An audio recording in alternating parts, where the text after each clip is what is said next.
మోంతా తుఫాన్ ప్రభావం కోస్తా జిల్లాల్లో ఈదురుగాలులతో కూడిన వర్షాలు కురుస్తున్నాయి. తుఫాన్ దగ్గరకు వచ్చే కొద్దీ మరింత ప్రభావం చూపిస్తోంది. గడిచిన 6 గంటల్లోనే గంటకు 17 కిలోమీటర్ల వేగంతో కదిలింది మోంతా తుఫాన్.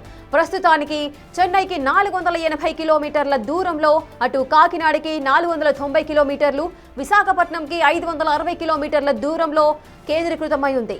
పశ్చిమ వాయువ్య దిశగా కదులుతూ రేపు ఉదయానికి తీవ్ర తుఫానుగా మారే అవకాశం ఉంది. అలాగే రేపు రాత్రికి కాకినాడ సమీపంలో తీరం దాటే అవకాశం కనిపిస్తోంది. ఇక తీరం వెంబడి గంటకు 90 నుంచి 110 కిలోమీటర్ల వేగంతో బలమైన ఈదురుగాలులు, మరింత అప్రమత్తంగా ఉండాలి అని చెబుతున్నారు.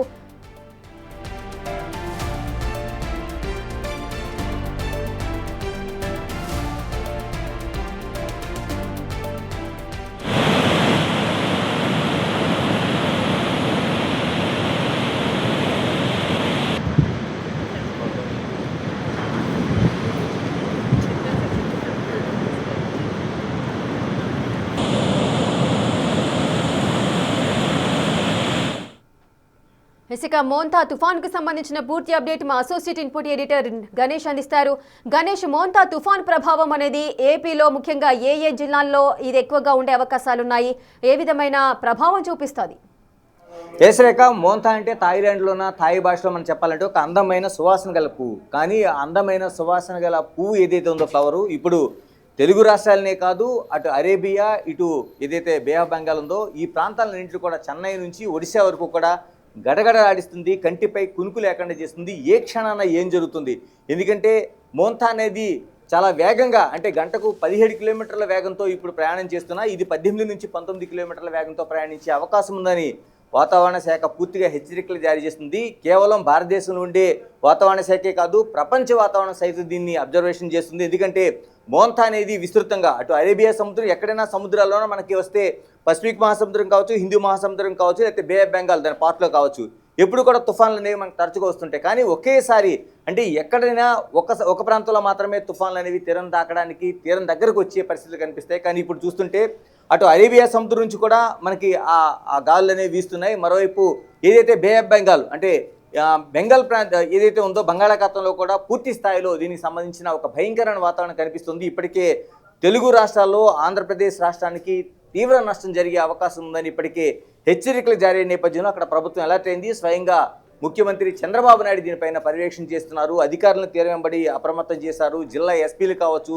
లేకపోతే కలెక్టర్లు కావచ్చు, అందరూ కూడా అప్రమత్తం చేశారు. ఎందుకు ఇంత భయపడాల్సిన అవసరం వచ్చింది? తీరం వెంబడి కూడా ఇంత అప్రమత్తం ఉండాల్సిన అవసరం ఎందుకు వచ్చింది? గతంలో కూడా అనేక తుఫాన్లు చూసాం. ఉదూ తుఫాన్తో పాటు కోనసీమ తుఫాను కూడా మనం చూసాం. వాటన్నిటిని ఎదుర్కొన్నాం. కానీ ఎందుకు దీన్ని భయపడాల్సిన అవసరం వస్తుందంటే దాని వ్యాసార్థం కావచ్చు, అది ప్రయాణిస్తున్న వేగం కావచ్చు, అది ఎటువైపు వెళ్తుందో గుర్తించలేని పరిస్థితులు కావచ్చు. ఇంతకీ మనకి మోంతా తుఫాన్ ఏ విధంగా ఉంది? ఒకసారి మనం దీనికి సంబంధించిన మనం శాటిలైట్ పిక్చర్ని మనం చూస్తున్నాం విజువల్స్లోన. మనకి భారతదేశం కింద నుంచి మనం చూస్తున్నది ఏదైతే ఈ తిరుగుతుందో మోంతాని కేంద్రీకృతమైన ప్రాంతంగా మనం చూడాలి. ఇక్కడ ఏదైతే మనకి పింక్ కలర్లో కనిపిస్తుందో ఇది మోంతా పూర్తిగా కేంద్రీకృతమైన ఇది దీనిగా చెప్పాలి. దీని చుట్టూ వెళ్తుంది దాని వ్యాసార్థం. ఎందుకంటే అది వ్యాల్ఫూల్ లాగా మనకి సుడిగుండులా తిరుగుతూ ప్రయాణం చేస్తుంది. కాబట్టి ఎప్పుడు కూడా దీని శాటిలైట్ మన పిక్చర్లో క్లియర్ కట్గా మనం చూడగలుగుతున్నాం. ఏదైతే మనకి వైట్ అండ్ పింక్లో కనిపిస్తుందో దీని వ్యాసార్థం దాదాపుగా ఇక్కడ మనకు కనిపిస్తున్న దానికి దాదాపు 200 కిలోమీటర్లు. మనకి ఒక చిన్న పాయింట్లా కనిపిస్తున్న ఈ ప్రాంతం 200 కిలోమీటర్లు. మరి ఈ చుట్టూ మనకి ఏదైతే బే ఆఫ్ బెంగాల్ ప్రాంతంలో మనకు కనిపిస్తున్న బంగాళాఖాతంలో విస్తరించి మనకి తిరుగుతున్న వ్యాల్ఫుల్ కనిపిస్తుందో దీని వ్యాసార్థం 2000 కిలోమీటర్ల వ్యాసార్థం. అంటే నిజంగా మనకి ఈ మోంతాకు సంబంధించి ఎందుకు భయపడాల్సిన పరిస్థితి ఉందో మనం ఈ వ్యాసార్థాన్ని చూస్తే మనకు అర్థమవుతుంది. ఇది ఎంత వేగంతో కదులుతుందంటే దాదాపుగా ఇటు అంటే ఎప్పుడు కూడా తుఫాన్లు అనేవి పూర్తి స్థాయిలో ఎక్కడైనా ఏర్పడిన తర్వాత సముద్రంలో కొన్ని వేల కిలోమీటర్లు ప్రయాణం చేసిన తర్వాత వాటి ప్రయాణం ఖచ్చితంగా తీరం దాటడమే. ఇదే చాలా డేంజర్. ఎందుకంటే తీరం దాటిన తర్వాత ఆ తీరంలో ఉండే గాలులు వేగవంతం అవుతాయి, తుఫాను వస్తుంది. తుఫాను తీరం దాటిన తర్వాత వచ్చే భారీ వర్షాలు కావచ్చు, ఇవన్నిటిని కూడా ఎదుర్కోవాల్సిన పరిస్థితి ఉంటుంది. కేవలం పంట నష్టమే కాదు, ఆ ప్రాంతంలో ఉండే నివాసాలు కూడా తీవ్ర స్థాయిలో మనకు నష్టం ఏర్పడుతుంది. కాబట్టి ఇంత అప్రమత్తత ఇంత మనకు కనిపిస్తుంది. మరోసారి మనం ఆ విజువల్స్లో చూస్తున్నది దాదాపుగా ఈ తిరుగుతుందంటే దాదాపుగా ఈ మోంతా ఈ పింక్ కలర్ ఉన్నది 200 ఉంటే దీని చుట్టూ వ్యాసార్థం 2000 కిలోమీటర్ వ్యాసార్థం మనకు తిరుగుతూ కనిపిస్తుంది. దీని ప్రభావం మొత్తం దేశంలో అటు మరోవైపు మనకి అరేబియా సముద్రంలో ఇది సంబంధించిన ప్రభావం ఏదైతే ఉందో మనకు మొత్తం టోటల్గా హిందూ మహాసముద్ర పరివాహక ప్రాంతం కాబట్టి ఇటు అరేబియా సముద్రంలో దీనికి సంబంధించిన ఆనవాళ్ళు కనిపిస్తున్నాయి. పూర్తిగా పెద్ద స్థాయిలో మనకు బే ఆఫ్ బెంగాల్లో మనకి బంగాళాఖాతంలో ఇది కనిపిస్తుంది. అంటే ఇది 17 కిలోమీటర్ల వేగంతో ముందుకు కదులుతూ తీరం వైపు వస్తుంది. మన తీరం వెంబడి ఉండే ప్రాంతాలను మనం చూస్తున్నాం. పాండిచేరి కావచ్చు, చెన్నై కావచ్చు, నెల్లూరు, తర్వాత విజయవాడ, తర్వాత విశాఖపట్నం, తర్వాత భువనేశ్వర్. అంటే అటు పూర్తిగా అంటే ఒడిశా నుంచి చెన్నై వరకు పూర్తిగా దీని వ్యాసార్థం అనేది మనకి 2000 కిలోమీటర్ల వ్యాసార్థం అనేది పరిగణించింది. ఇది ఏదైతే పింక్ కలర్లో ఉన్నది పూర్తిగా ఉండే ఈ మోంతా తుఫాను సంబంధించింది ఎక్కడ తీరం దాటుతుంది, దీని కొన ఎటువైపు ఉందని చూస్తే ఖచ్చితంగా మనకి ఇటు నెల్లూరు విశాఖపట్నం మధ్య అంటే ఖచ్చితంగా మనకి కాకినాడ తీరం అనేది కనిపిస్తుంది. ఇప్పటికే వాతావరణ శాఖ అంచనా వేసింది కాకినాడ తీరాన్ని తాకే అవకాశం ఉందని స్పష్టంగా వాళ్ళు చెప్పారు. కాకినాడలో ఎక్కడ తాకుతుంది అనేది ముందుగా కాకినాడ తుని మధ్యలో దీని తీరం తాకే అవకాశం ఉందన్నారు. కానీ ఇప్పుడు ప్రతి 3 గంటలకి అప్డేట్ చేస్తున్నారు కాబట్టి 3 గంటలకి అప్డేట్ చేస్తున్న ఈ సమాచారాన్ని ఎప్పటికప్పుడు శాటిలైట్లో తీసుకుంటున్నారు కాబట్టి దీని ప్రకారం ఇప్పుడు మనకు కనిపిస్తున్నది కాకినాడ కోనసీమ ప్రాంతాన్ని తాకితే గతంలో కోనసీమ మన తుఫాను చూసాం. కోనసీమ తుఫాను ఎంత కల్లోలం సృష్టించింది, ఎంతవరకు పంట నష్టాన్ని కలిగించింది, ఎంత అటు ఆస్తి నష్టాన్ని కాదు ప్రాణ నష్టాన్ని కూడా చేసిన అతిపెద్ద తుఫానుగా మనం చూడాలి. అటు భైరవతిప్ప కావచ్చు, బలుసుపాలెం కావచ్చు, ఇలాగా భైరవపాలెం బలుసుతిప్ప ప్రాంతాల్లో ఆనాడు చేసిన ప్రాణ నష్టం వేల సంఖ్యలో శవాలు మనకు కనిపించాయి ఆ రోజు. దానికి ఉప్పెన కూడా తోడవడంతో ఇప్పుడు ఇదే పరిస్థితి ఇక్కడ ఉంటుందా కోనసీమలో దాటితే అనేది లేదు. ఇంకా తన దిశను మార్చుకుంటే అంటే 17 కిలోమీటర్ల వ్యాసార్థానికి ఆ వేగాన్ని ఇంకా పెంచి అంటే 18 నుంచి 19 కిలోమీటర్ల వేగంతో వెళితే ఖచ్చితంగా ఇది మచిలీపట్నాన్ని తాకే అవకాశం ఉంది. అంటే మనకి ఇక్కడ చెన్నై నుంచి నెల్లూరు, మరో విశాఖపట్నం, ఇలాగ ఈ ప్రాంతం అంతా మనకి విజయవాడ నుంచి విశాఖపట్నం కనిపిస్తుంది. కాబట్టి ఎక్కడైతే మన తీరం అంచులు మనం చూస్తున్నాం, ఏదైతే ఇక్కడ మూంతా ఈ పింకు ప్లేస్ ఉందో ఈ పింకు కదులుతున్న ఈ కదలికలు ఏవైతే ఉన్నాయో ఇటు ఎక్కువ వ్యాసార్థం మనకి ఇటు కాకినాడ వైపు కోనసీమ వైపు వెళ్ళే అవకాశాలే మనకి ఎక్కువగా కనిపిస్తున్నాయి. ఇప్పటికి వాతావరణ శాఖ కూడా ఇదే అంచనా వేస్తుంది. అంటే తీరం దాటడానికి రేపు మధ్యాహ్నానికి ఇక్కడ మనకి టైం లైన్ కూడా వేశారు దీన్ని. అంటే రేపు మధ్యాహ్నం దాటిన తర్వాత 4 గంటలకు తీరం దాటే అవకాశం ఉంది అనేది ఒక అంచనా వేస్తున్నారు. అది ఇంకా పెరగచ్చు, ఎందుకంటే అది 17 కిలోమీటర్ల వేగంతో ప్రయాణం చేస్తే వాళ్ళ అంచనాలకు తగ్గట్టుగా ఉంటుంది. లేదు ఇంకా 18 నుంచి 19 కిలోమీటర్ల వేగంతో కానీ ఆ తుఫాను కానీ ఈ తీరం వైపు దూసుకు వస్తే అది ఇంకా ముందుగా అంటే 3 గంటల ప్రాంతంలో కూడా దీని తీరం దాటే అవకాశం ఉంది. తీరం తాకడం ఒకటైతే తీరం దాటిన తర్వాత ఉండే ఉపద్రవం కావచ్చు, ఇవన్నిటిని కూడా పెద్ద అంచనా వేయాలి. తీరం తాకేటప్పుడు ఉండే గాలులు దాదాపుగా మనకి ఒక 90 నుంచి 110 కిలోమీటర్ల వేగంతో గాలులు వీస్తాయి. ఆ గాలులన్నీ ఉంటాయి. కానీ తీరం దాటిన తర్వాత ఏంటనేది తీరం దాటిన తర్వాత భారీ వర్షాలు అంటే రెడ్ అలర్ట్ అనేది చాలా వరకు ఆంధ్రప్రదేశ్ ప్రాంతంలో ఇచ్చారు. ఆంధ్రప్రదేశ్లో రెడ్ అలర్టు, తర్వాత ఆరెంజ్ అలర్టు.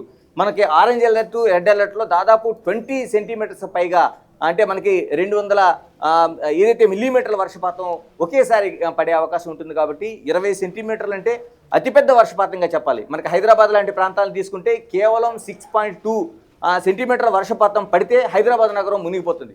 10 సెంటీమీటర్లు పడితే మనం వరదలు చూస్తుంటాం హైదరాబాద్లో.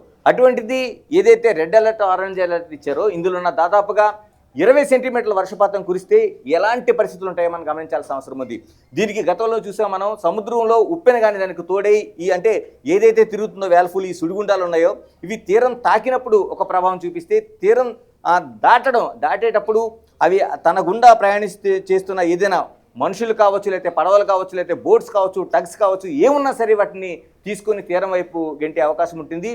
తీరం తాకిన తరువాత వచ్చే గాలులు దాదాపు 90 నుంచి 110 కిలోమీటర్ల వేగంతో అంటే చిన్న విషయం కాదు. ఎందుకంటే దాదాపు మనకి బ్రిడ్జిలు కావచ్చు, కన్స్ట్రక్షన్స్ కావచ్చు, లేకపోతే పెద్ద పెద్ద నిర్మాణాలు కావచ్చు 60 కిలోమీటర్ల వేగాన్ని తట్టుకునడానికి మాత్రమే అవి అనుకూలంగా ఉంటాయి. ఇప్పుడు మనకి బ్రిడ్జిల్లో ఇప్పుడు లేటెస్ట్ టెక్నాలజీలో మనకి అనేక తుఫాన్లు చూసిన తర్వాత ఇప్పుడు 180 వరకు దాన్ని తట్టుకునేలాగా చేస్తున్నారు. అంటే 180 కిలోమీటర్ల వేగంతో వస్తే ఖచ్చితంగా అవి కూలిపోయే అవకాశం ఉంటుంది. కానీ ఇప్పుడు మనం ఇందులో చూస్తున్నది ఏదైతే ఉందో మనం ఈ తుఫానుకు సంబంధించి చూస్తున్న దాంట్లో ఖచ్చితంగా ఇది ఇంత వేగంతో కానీ తీరం దాటిన తర్వాత ఉండే ప్రభావం చూస్తే భారీ వర్షాలు, అతి భారీ వర్షాలు పడే అవకాశం ఉందని వాతావరణ శాఖ అప్రమత్తం చేస్తుంది. తీరం తాకడం ఒకటైతే తీరం దాటిన తర్వాత ఉండే ఏదైతే పరిస్థితులు ఉన్నాయో వాటిని అంతా అంచనా వేస్తుంది. అందుకనే ముందుగా రేపు మధ్యాహ్నానికి తీరం తాకే అవకాశం ఉందంటున్నారు. ఆ తర్వాత రేపు సాయంత్రానికి రాత్రానికి తీరం దాటే అవకాశం ఉందనేది ఒక స్పష్టమైన అంచనా వేస్తున్నారు. దీంతో పాటు రేపు మంగళవారం, ఎల్లుండి బుధవారం నాటికి ఎల్లుండికి పూర్తి ప్రభావం అంటే మనం ఏదైతే తీరం దాటిన తర్వాత ఉండే ఏదైతే ప్రభావం ఉంటుందో ఆ ప్రభావం పూర్తి స్థాయిలో మనకి కనిపించే అవకాశం ఉంది. ఈ ప్రాంతాలను మొత్తం అంటే ఇక్కడ మనకి విజయవాడ కావచ్చు, విశాఖపట్నం కావచ్చు, నెల్లూరు కావచ్చు, చెన్నై ఈ ప్రాంతాలు పూర్తిగా ప్రధానంగా తీరం తాకే ప్రాంతం. అంటే అది ఏదైతే గురిపెడుతుందో ఆ ముంతా గురిపెట్టిన ప్రాంతం కాకినాడ, కోనసీమగానైతే ఆంధ్రప్రదేశ్ రాష్ట్రంలో చాలా అతిపెద్ద నష్టాన్ని మనం చూడబోతున్నాం. మరోవైపు దాన్ని మచిలీపట్నం వైపు వెళ్తే మచిలీపట్నం అంటే అటు కృష్ణా పరివాహక ప్రాంతం కావచ్చు, ఇదంతా నెల్లూరు కావచ్చు, ఇవన్నీ కూడా ప్రభావితం చూపే అవకాశం మనకు అతిపెద్దగా కనిపిస్తుంది. మరోవైపు ఇదంతా ఆంధ్రప్రదేశ్కి సంబంధించింది. మరి తెలంగాణకు సంబంధించింది హైదరాబాద్ ప్రాంతం కూడా మనకు కనిపిస్తోంది. హైదరాబాద్ కూడా ప్రమాదం ఉంది. అంటే అంత స్థాయిలో లేకపోయినా భారీ వర్షాలు, ఈదురుగాలు వీచే అవకాశం ఉందని హైదరాబాద్ వాతావరణ కేంద్రం ఇప్పటికే హెచ్చరికలు జారీ చేసింది. దీనికి ప్రధానంగా ఇటు బే ఆఫ్ బెంగాల్లో బంగాళాఖాతంలో ఉండే ఈ మోంతాన్ ప్రభావంతో వస్తున్న ప్రభావం తీరం దాటడమే కాదు, మరోవైపు అంటే అరేబియా సముద్రంలో కూడా అనేక తుఫాన్లు ఉంటాయి. అందులో ఈ తుఫాన్లు అంటే రెండు గాలులు వీస్తున్నప్పుడు ఒకవైపు నుంచి ఒకవైపు సునాయాసంగా వెళ్ళిపోవాల్సిన అవసరం ఉంది. కానీ రెండు గాలులు క్లాష్ అయితే మాత్రం మధ్యలో ఉండే ప్రాంతాలకు ఖచ్చితంగా ప్రభావం చూపిస్తుంది. కాబట్టి హైదరాబాద్ ప్రాంతానికి కూడా ఈ తుఫాను ప్రభావం ఉంటుంది. భారీ వర్షాలు పడే అవకాశం ఉంది. హైదరాబాద్ వాతావరణ కేంద్రం ఆరెంజ్ అలర్ట్ అన్ని జారీ చేసింది. ఆరెంజ్ అలర్ట్లో అతిపెద్ద వర్షాలు దాదాపు మనకి 10 సెంటీమీటర్ల నుంచి 15-16 సెంటీమీటర్ల వరకు వర్షపాతం ఉండే అవకాశం ఉంది. కాబట్టి దీన్ని ఒక హెచ్చరికగా తీసుకోవాల్సిన అవసరం ఉంది. ఏదైనా ఇప్పటికే తీర ప్రాంతం గుండా అధికారులను ప్రభుత్వం అప్రమత్తం చేసింది, ఎక్కడికక్కడ ఏర్పాట్లు చేసింది. తుఫాన్ షెల్టర్లు కావచ్చు, మిగతా సెంటర్లు కావచ్చు. ఇప్పటికే సముద్రంలోకి వేట వెళ్లే వాళ్ళని గత 24 గంటలుగా నిరోధించారు. ఎవరు కూడా వేటకు వెళ్ళకూడదని. నిజంగా ఎక్కడ ఆ పరదీపు పోర్టు నుంచి చెన్నై పోర్టు వరకు ఉండే ప్రాంతంలో ఎక్కడైనా చేపల వేటకు వెళ్ళిన వారు ఎక్కడికక్కడ షెల్టర్ తీసుకోవాలని ఇప్పటికే ఒక ఆదేశాలు జారీ అయ్యి హ్యామ్ రేడియోలు కావచ్చు, మిగతా వాటితో కావచ్చు, అంతా అప్రమత్తంగా దీన్ని చేశారు.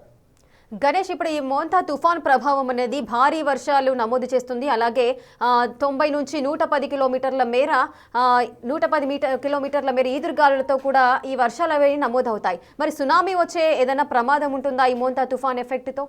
ఎస్, అంటే ఎంటైర్లీ డిఫరెంట్. అది తుఫాన్కి సునామీకి మధ్య ఎటువంటి సంబంధం లేదు. ఎందుకంటే సునామీలు అనేవి సముద్రంలో వచ్చే అవి ఒక భూకంపాలు. అంటే ఆ ప్లేట్స్ కదలికలు సముద్రంలో ఏదైతే ఉంటాయో ఆ ప్లేట్స్ భూమి పలకాలు ఏవైతే ఉంటాయో అవి అడ్జస్ట్మెంట్ జరిగినప్పుడు మనం సుమిత్రా దీవుల్లో అంతకుముందు అది చూసాం. చెన్నై నుంచి ఆ తీరం వెంబడే అనేక పెద్ద మనకి సునామీ మనకు కనిపించింది. సునామీ అనేది మనకి పూర్తిగా భిన్నమైంది. అంటే తుఫాన్లు వేరే, తుఫాన్లు అనేవి మనకి ఈ విధంగా కనిపిస్తూ ఉంటాయి. అంటే ముందుగానే ఒక అలర్ట్ చేయడానికి ఒక అవకాశం ఉంది. ఇవన్నీ కూడా మోంతా అనేది ప్రయాణం చేస్తుంది. సునామీ అనేది ఇది పూర్తిగా భిన్నమైంది. ఇది సముద్రంలో వచ్చే భూకంపాలు కాబట్టి దానికి ఎటువంటి సంబంధం లేదు. తుఫాన్లు వచ్చిన తర్వాత భూకంపాలు వస్తాయనేది పూర్తిగా అపోహం. అంతా దానికి ఏమాత్రం సంబంధం లేదు. అందుకని మనం ఇప్పుడు భయపడాల్సిందంతా కేవలం మోంతా తుఫాను ఎంత వేగంతో ప్రయాణం చేస్తుంది, ఎంత విస్తీర్ణంతో ప్రయాణం చేస్తుంది. ఎందుకంటే ఇది ఎప్పటికప్పుడు దాని దిశను మార్చుకుంటుంది, తన వ్యాసార్థాన్ని మార్చుకుంటుంది, తన వేగాన్ని మార్చుకుంటుంది.